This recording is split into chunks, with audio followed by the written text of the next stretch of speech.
अंतिम संस्कार। पापा पापा जल्दी चलो, मम्मी आपको बुला रही है। 7 वर्षीय रोहन ने आकर राकेश से कहा। क्या हुआ, क्यों बुला रही है? राकेश ने बेटे से पूछा। वो दादी कुछ बोलती नहीं, रोहन बोला। क्या?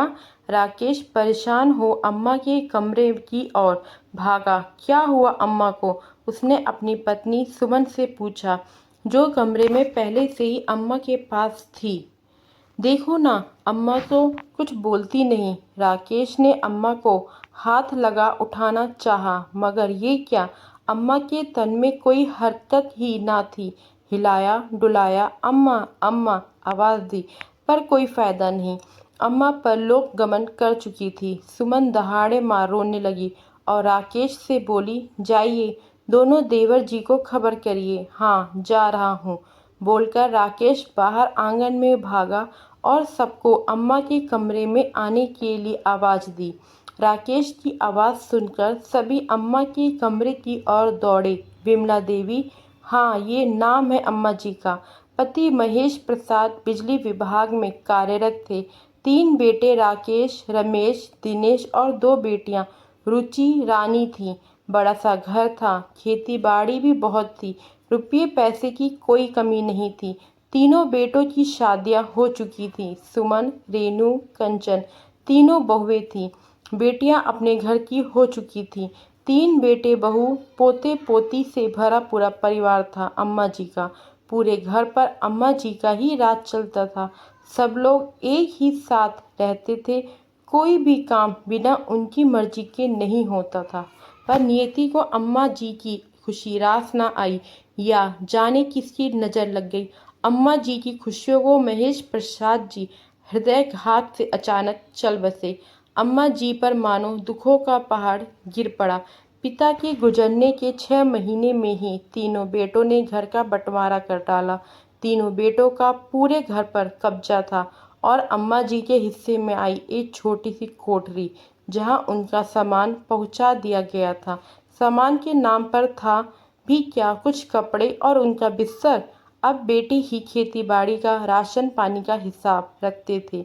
अम्मा जी को मिलने वाली पेंशन भी तीनों बेटे घर खर्च के नाम पर ऐंठ लेते थे। अम्मा के पास कुछ भी पैसा नहीं छोड़ते थे। अम्मा जी का खाने पीने का भी बंटवारा हो गया था। सुबह का चाय नाश्ता बड़ी बहू, दोपहर का खाना मछली बहू और रात का खाना छोटी बहू के यहाँ मिलता था। वो भी एक बार परोसने के बाद दोबारा कोई न पूछता था। अम्मा जी तीनों बहुओं के काम करती थीं, मगर अपनी इच्छा से ना कुछ खा सकती थीं, ना ही किसी सामान को हाथ लगा सकती थीं। अगर घर में कोई मेहमान आ जाए तो अम्मा जी को अपने कमरे में ही रहने की सख्त हिदायत की। अगर भूल से भी मेहमान के आने पर सामने आ जाए तो तानों की बौछार शुरू हो जाती थी। एक बार बड़ी बहू के कोई रिश्तेदार आए थे। अम्मा जी वहीं बैठ सब्जी काट रही थी। मेहमान के आग्रह पर एक बिस्किट का खा लिया था तो बड़ी बहू ने कितना कुछ सुनाया था कि इस उम्र में जुबान पर लगाम ना है, चटोरेपन की हद पार कर दी है। मेहमान के सामने मेरी नाक कटा दी कि हम खाने को नहीं देते, और भी ना जाने कितना कुछ। उसके बाद से अम्मा जी को सख्त हिदायत मिल गई कि मेहमान के आने पर अपने कमरे से बाहर ना निकलने की। अम्मा जी की बहुत दुखी होती थी, पर किससे कहें, बेटों से कहा, बेटा पेंशन के पैसे तो मेरे पास रहने दिया करो। पर उन तीनों ने टका सा जवाब दिया कि इस उम्र में पैसा क्या करोगी, बना बनाया खाना मिलता है ना। अम्मा जी स्वाभिमानी थी, बेटियों से कभी कुछ ना कहती और ना ही किसी से मांग सकती थी। अपने घर में जैसे गुजर हो रही थी, जिंदगी गुजार रही थी। इधर कुछ दिनों से तबीयत सही नहीं थी। बेटों से कहा कि डॉक्टर को दिखा दो, मगर किसी ने भी ध्यान ना दिया। अम्मा जी की हालत बिगड़ी तो स्थानीय अस्पताल से दवा लाकर दे दी गई, पर अम्मा जी की हालत में सुधार न आया। बहुओं को सिवाय अपने समय का खाना पहुंचाने के सिवा और कोई मतलब ही ना था। अम्मा जी अपने कमरे में ही सिमट कर रह गई थी।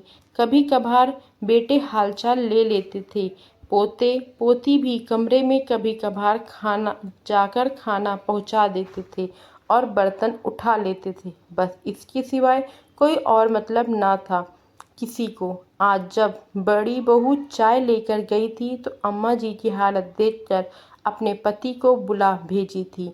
अम्मा जी स्वर्ग सिधार चुकी थी। उनका पार्थिव शरीर आंगन में लाया जा चुका था।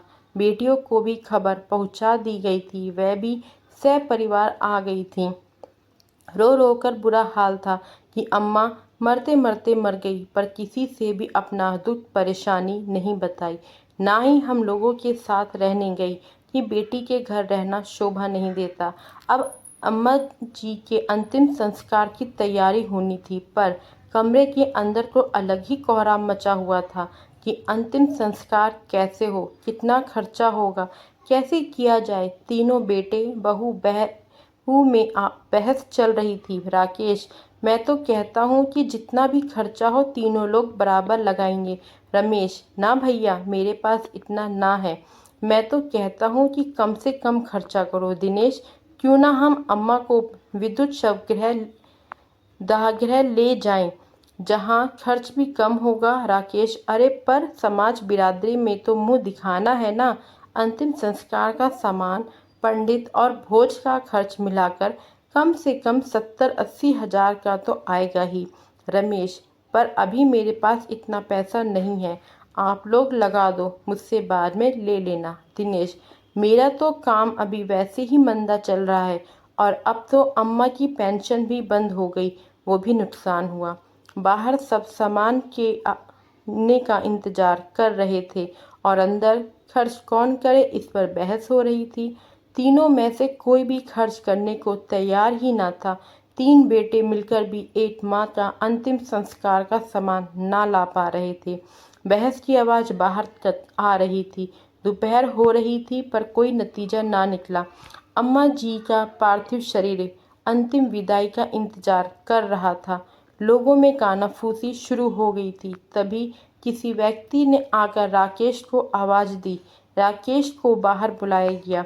उस व्यक्ति ने सबके सामने राकेश के हाथ में 1 लाख रुपए रखे और बोला, इन पैसों से अम्मा जी की अंतिम विदाई का सामान ले आओ और बाकी खर्च भी इसमें हो जाएगा। मगर ये पैसे मैं कैसे ले सकता हूँ? फिर उधार के पैसे से अम्मा की विदाई? ना ना, ये नहीं हो सकता। ये पैसे उधार नहीं दे रहा हूँ, बल्कि उधार चुका रहा हूँ, व्यक्ति ने जवाब दिया। मगर कौन सा उधार? हमें इसके बारे में कुछ नहीं पता है। राकेश बोला, जी, मैंने आपके पिताजी से 70 हजार रुपये उधार लिए थे अपनी बेटी की शादी के लिए। उनके देहांत के बाद जब मैंने अम्मा जी को रुपये लौटाने चाहे तो उन्होंने कहा कि अभी अपने पास रखे रहे, जब मुझे ज़रूरत होगी तो ब्याज लगाकर दे दियो। तब से ये पैसे मैंने संभाल कर रखे थे, जो आज तक के ब्याज लगाकर 1 लाख रुपये हो गए हैं। आज अम्मा जी के देह अवसान की खबर मिली तो मुझे लगा कि आज उनकी ज़रूरत का समय आ गया है। इन पैसों को अम्मा जी की अंतिम विदाई में लगा दीजिए, ताकि उनकी अंतिम विदाई हो सके आत्मसम्मान से। वहाँ अम्मा जी बड़ी ही स्वाभिमानी महिला थी। अपनी अंतिम विदाई का इंतजाम कर रखी थी कि किसी पर भार न पड़े, वो सम्मान से विदाई ले सके इस संसार में। वहाँ उपस्थित लोगों में से एक व्यक्ति ने कहा। सभी की आंखें नम थीं और तीनों बेटे बहू के सिर शर्म से झुके हुए थे।